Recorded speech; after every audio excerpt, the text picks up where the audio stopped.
আসসালামু আলাইকুম এভরিওয়ান। এখন আমি আছি নারায়ণগঞ্জ জেলা বন্দর থানাধীন মদনগঞ্জ বীর মুক্তিযোদ্ধা আলহাজ নাসিম উসমান সেতুতে। তো এই সেতুতে আজকে আমি আসছি দেখার জন্য। আপনারা এই সেতু দিয়ে আপনারা মুন্সিগঞ্জ মুক্তারপুর যেতে পারবেন। তো আজকে আমার এখানে আসার মেন উদ্দেশ্য হলো যে মদনগঞ্জ ফরাজি কান্দার বিখ্যাত সেই হালিম খাওয়ার জন্য। তো আমরা এই 3 রাস্তার মোড়ে এসে বললাম, এই সামনেই হালিমের সেই দোকানটা।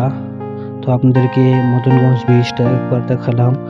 তো আমরা এই 3 রাস্তার মোড়ে দাঁড়াই। এখান দিয়ে আপনি বন্দর, মুন্সিগঞ্জ সহ মদনগঞ্জ যেতে পারবেন। তো আমার সাথে আমার এক ফ্রেন্ড ছিল এবং তার বাগিনা ছিল এবং আমার সেই স্টুডেন্ট ছিল। তো আমরা কথা বলতে বলতে রাস্তায় হাঁটা শুরু করলাম। এই যে দেখা যাচ্ছে বীর মুক্তিযোদ্ধা AKM নাসিম উসমান তৃতীয় শীতলক্ষ্যা সেতু। এখান থেকে সেই সেতু স্টার্ট এবং সেটা শেষ হয় নারায়ণগঞ্জ সৈয়দপুর গিয়ে। তো আপনারা দেখতে পাচ্ছেন বীর মুক্তিযোদ্ধা AKM নাসিম উসমান তৃতীয় শীতলক্ষ্যা সেতু। তো আমরা সেই দোকানের সামনে দাঁড়িয়ে এলাম, ফরাজি কান্দা ঐতিহ্যবাহী হালিম অ্যান্ড রেস্টুরেন্ট। তো এখানে সন্ধ্যার পরে প্রচুর উপচে পড়া ভিড়। আমরা দেরিতে আসলাম। তো আমরা এখন সে ভিতরে প্রবেশ করছি।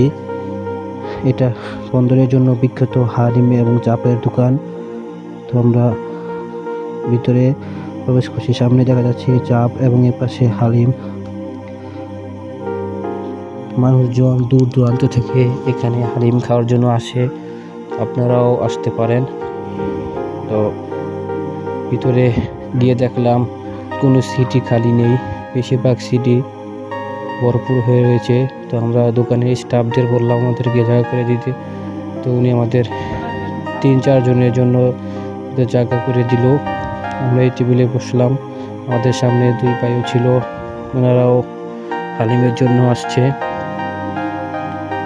তো আমরা হালিম অর্ডার দেওয়ার জন্য বসছিলাম, কিন্তু ওদের দুর্ভাগ্যবশত আমরা হালিম পেলাম না। হালিম শেষ হয়ে গেছে সন্ধ্যার সময়। তো আমরা চাপ নিয়ে নিলাম, 2টা চাপ এবং তন্দুর রুটি নিয়ে নিলাম।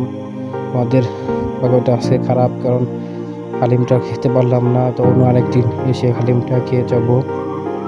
তো আজকের মতো এ পর্যন্তই। সবাই ভালো থাকবেন। আল্লাহ হাফেজ। আসসালামু আলাইকুম ওয়া রাহমাতুল্লাহি ওয়া বারাকাতুহু।